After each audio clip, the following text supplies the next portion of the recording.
At the end of the day's play, the New Zealand balcony doors were shut, and that's not something you see typically that much at Lord's. They're generally almost always open. Kane Williamson was out doing interviews, so it wasn't like there was some big meeting there, but someone decided to shut the doors, and the Lord's change rooms are small. Usually that's one of the reasons the doors are always open. I wonder if they were just having a discussion about kind of all the things that went wrong, because the weird thing about this is that I don't think there's anyone who, having watched that test match, is thinking to themselves, England is a better team than New Zealand. England won the test, and Jarrod was extraordinary, and obviously there was some very good bowling from their bowlers at various times, but all was said and done, New Zealand is clearly a better team than England, and yet New Zealand now go into the series 1-0 down. And when you look at it, there was just so many mistakes that happened to them all the way through this match. There was the initial collapse, and I think in some ways that's probably the one that's probably excusable is the wrong word, but teams collapse at the start of test matches. Of course, there's a collapse and there's 45 for 7, and they did fight themselves back. One thing they probably missed, New Zealand, was the fact that when the ball goes soft on this wicket, and in the first innings, I suppose no one would have known. I think we thought it might have more to do with the sun coming out in the middle of the day, but when the ball went soft, it actually became easier to bat. If you look at what they did after that initial collapse, they actually started to play a lot of shots because they were desperate to get any runs they could have. In actual fact, perhaps the best thing would have been to just block out for as long as possible, get England a little bit tired and chip their way to a better score. I'm not sure that's a mistake, but they didn't make a lot of runs. And then, of course, they had to bowl. They were 45 for 7, remember, and England were 59 for no wicket. And it wasn't good, that initial burst from them. They were too full most of the time. They bowled a slightly different length than England was bowling, and they couldn't actually maintain any pressure, and England were completely on top of them.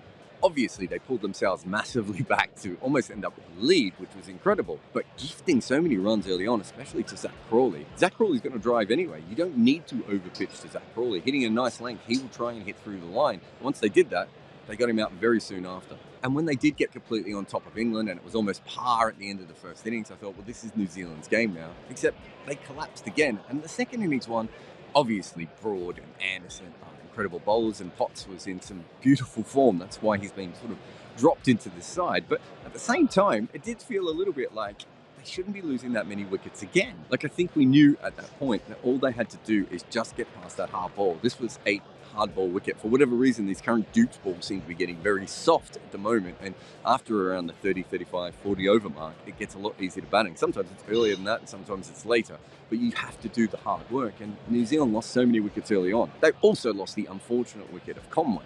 Then again, they come storming back into this game, and they look like they're going to win, and they look like they're going to win particularly easy for a little while there when Mitchell and Blundell's innings, partnership was absolutely incredible. But what happens at the end of that? They lose one wicket. Colin de Grandhomme just almost completely loses his composure, and it's not something that we really think about with him. And then obviously Kyle Jamieson is just being rushed out onto the middle. But if you look at what happened after that, they did actually start to make a few more runs after that point. And that's because this was a wicket where you could score a few runs. This was a wicket where you could get back in charge. They left probably between 30 and 50 runs out on the field just because of that 3-wicket collapse, and maybe even more so. They could have completely solved this game. England still had to do, for Lords, what was a very big chase, although most of the chases at Lords are usually done on late on the 4th day, on the 5th day, and this was obviously a chase that was going to be on the 3rd day and a little bit on the 4th day, so completely different. But it was still a fairly big chase, but they could have been a massive chase with that partnership, and they gave it away. It's the same story again and again. And then they have England 56 for 4. And brilliant bowling. And at that stage, you thought there was no way, with England's batting, with England's tail, with Jamieson's bowling, you thought there was absolutely no way that England were going to be able to drag themselves into that game. Even though Stokes and Root were out in the middle, it still felt like there was no way that New Zealand were going to give up this game. Then Colin de Grandhomme bowls the no-ball wicket. Unfortunate, and these things happen, but they were completely on top of Ben Stokes at that point, and they still had chances to dismiss him afterwards. It just didn't quite go to hand the way that they wanted. But from England's point of view, they were consistently in this game. From New Zealand's point of view, they were out of this game and then in front of this game over and over again, and that's such a weird place to be, and perhaps that messed with their heads a little bit. But de Grandhomme's heel cost them twice. The first time de Grandhomme's heel cost them was the no ball to Stokes, which is probably the difference between England getting bowled out for 140 and winning this game easily in the end. The second time was when he got injured. And that meant that they had to bowl a very long session with that in the afternoon with just their 3 frontline seamers. They couldn't rest them. By the end of the day, Southie just looked absolutely spent. The other bowlers weren't at their best. And this morning we saw Kyle Jamieson bowl a short ball at 79 miles an hour. They just didn't look like they had that much energy in them. The thing is that when de Grandhomme went off injured, they could have given the ball to Daryl Mitchell. In fact, they did give the ball to Daryl Mitchell for a single ball. And that's all he bowled. And they got through a few more overs of him just wobbling it around, especially when the ball was still swinging. It didn't matter if he didn't take wickets, but he could have rested the other bowlers. Also, slow, medium pace wobbling it around, he could have kept the strike rate down, or at least meant that England had to take a few risks to score against him, which is essentially what de Grandhomme's job in this team is. And then the final thing is Ajaz Patel. They obviously don't fully back Ajaz Patel. He didn't bowl many overs. I can't see how he was ever going to bowl overs considering the conditions that we knew for this particular test. Colin de Grandhomme makes the Ajaz Patel thing look more like a mistake than it probably is. But at the same time, did they ever need him? Did they ever really feel that he was a genuine wicket-taking option? He's not very good at keeping the runs low. It just feels like they should have gone with their strength, which was an extra seam bowler. If you put Neil Wagner or Matt Henry into this match, I wonder if England would have got anywhere near to winning the game. And I think a lot's going to be made of how they bowled on this fourth morning. And I get it. And if you're listening to SEN in Australia on the radio, you probably hear how frustrated I was. They went with a 5-4 field. They bowled roughly around the 4th to 5th stump line. The ball wasn't swinging.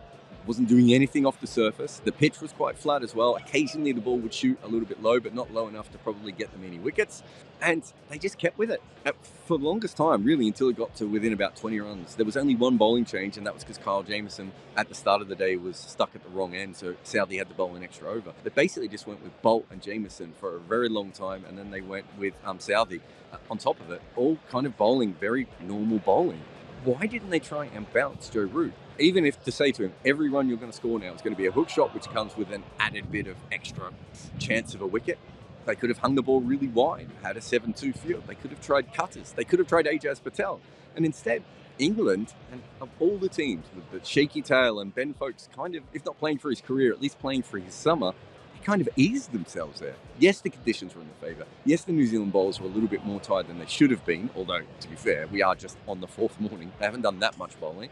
And yes, the New Zealand batters were probably the main reason for this, but I just thought tactically and emotionally, they just didn't really push themselves. Kane Williamson was talking about how they wanted to stay in the game as long as possible.